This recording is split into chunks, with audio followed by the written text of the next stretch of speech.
Hey everybody, this is World War Guy here today, and today I'm doing a bit of a comparison video on two different mess kits.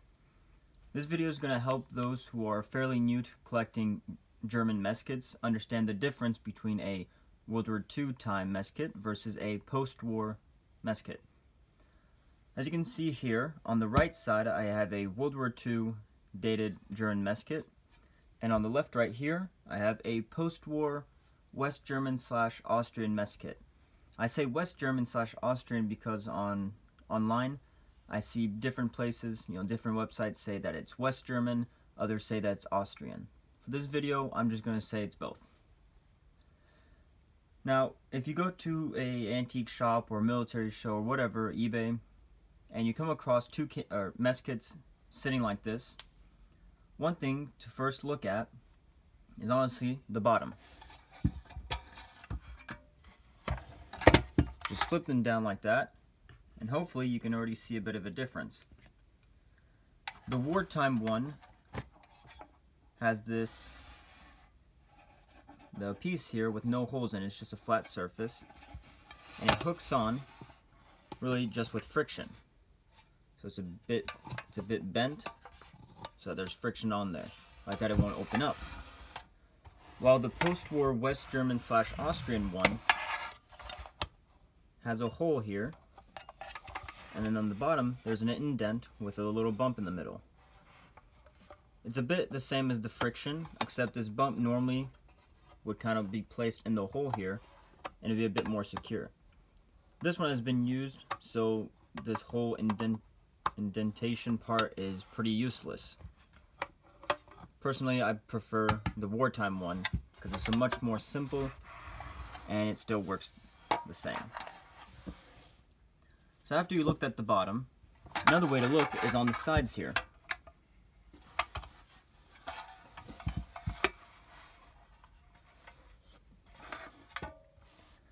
The wartime one, you can see you have this piece of metal riveted into the actual pot, and then you have these loops on the side here, and with those loops you just have this wire bent around it and it just goes over it. Very simple idea.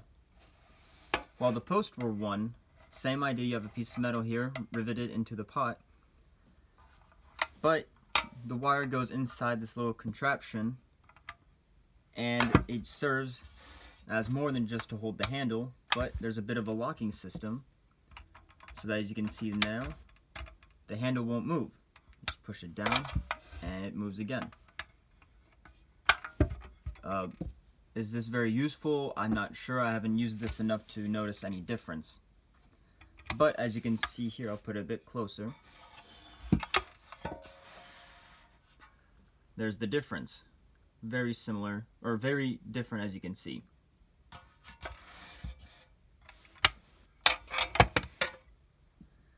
Now, after you looked on the outside, well, actually, no, there's more.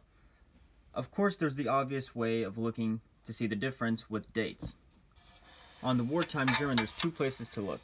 You have right here, as you can see here, 1938, and then the company next to it. And you can look right here. It's a bit harder to see, but it's dated 1940 at the bottom, just right there. Now, as you can tell, yes, this is two different dates. It's a mismatch set, but it's still the same for all mess kits. It's just to show you where the dates are. The post-war time, as you can see here, 1984 for the bottom half at least. And then here you have markings, but I do not believe that's supposed to be 2007, honestly. I do not believe they used it until then.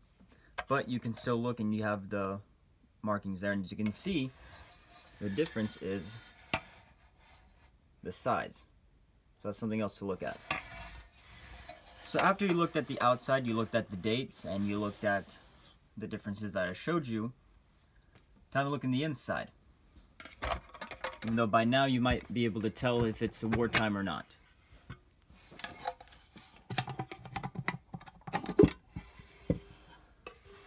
So as you can see here, there's quite a bit of, here, let me put it, oops, sorry. There we go. So as you can see here, the wartime one, there's a bit of a lip or a bump here. I believe that's just for the pan to sit better on it. While the post-war one is relatively flat, little to none of a lip or bump. That's one way of looking at it as well. Now, most post-war ones will come with a third piece, which wartime ones did not. But some mess kits, some wartime ones can actually accommodate this. This one doesn't. But I have some originals that this can take. But throwing that out of the way, they're relatively the same. We look inside and you see the wartime one is all flat because, as you can see on the outside, it's all flat. While here you have that indentation that we saw on the outside. That's one way of looking at it. The front is relatively the same as well. Each one has indentations on the outside for leveling. These are a bit smaller, these are a bit longer, but that could also just be manufacturer differences. Frying pans are the same as well. Here's the post-war one and the wartime one. Nothing much to say there. So those are the main ways to tell the difference between a post-World War II German mess kit and a World War II dated German mess kit. On the color is a different topic. This is since you could see 1938 and 1940, this would be a typical color in the early stages of World War II. Later on, they did start using these kinds of colors, not exactly this color, but in this type of shade, more greenish color. If I went to a reenactment and use this mess kit, it would be okay. I'm sure some people would say, hey, you should probably change the paint, but as your first time, no one's really going to give you a hard time. Plus, painting is not that difficult, you know. There's websites that sell paint specifically for mess kits or other pieces of equipment. Just buy that, spray it on there, and you're golden. The reason why you might want to look into buying a post-war mess kit is honestly to eat from it. As you can see from my wartime one, even if I were to clean it, it still isn't something you'd want to eat out of. You know, you have rust at the bottom there, and it's just doesn't seem appealing to eat from. While the post-war ones, since they tend to be kept in better condition, because they keep getting reused and so on, while World War II, you know, they just stopped using it. They're a lot cleaner. You put some soap, some hot water, maybe boiling water, or whatever else you use. Give it a scrub with a nice brush, and you're good to eat from it. So that's one reason why you'd want to look into buying a post-war mess kit. Another reason is also like that you don't have to worry about banging up your original one. You know, you have your gas canister, your rifle that could be hitting up against this. When you put it over a flame, you could get burnt marks or whatever, and you'd feel kind of bad destroying a piece of history that is from World War II. While the post-war one, so many have been made, there's not much of a historical value compared, so you don't feel as bad as banging it up, chipping the paint, or you know, getting burnt marks on it or anything like that. So that's another reason why. Overall, both mess kits are suitable for impressions. Of course, if you do a public display, make sure you get a wartime one because that's more accurate and the public will have a better understanding and they'll have a more accurate understanding. But if you're doing, for example, like a battle and you want to wear your mess kit, this is perfectly acceptable. Or if you're, you know, eating, this is good as well. You have to be careful when buying a post-war mess kit. For example, I believe East Germany, they had mess kits that are basically exactly the same as this, but they're missing this top part where the strap would go.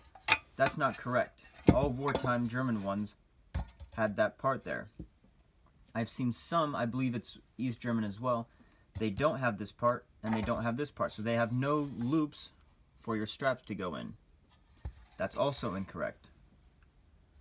This is probably the most accurate one you can get, and I recommend looking into buying a post-war one for eating or battle reenactments. I hope this video helped you guys, especially those who are just now getting into this whole collecting experience or reenacting experience.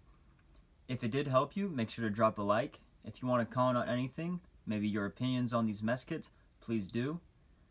And if you realize you haven't subscribed to my channel yet, you definitely should. I'm pumping out some pretty good videos, I might say. And don't forget to share the videos, get the word out there. But besides that, you guys have a great day.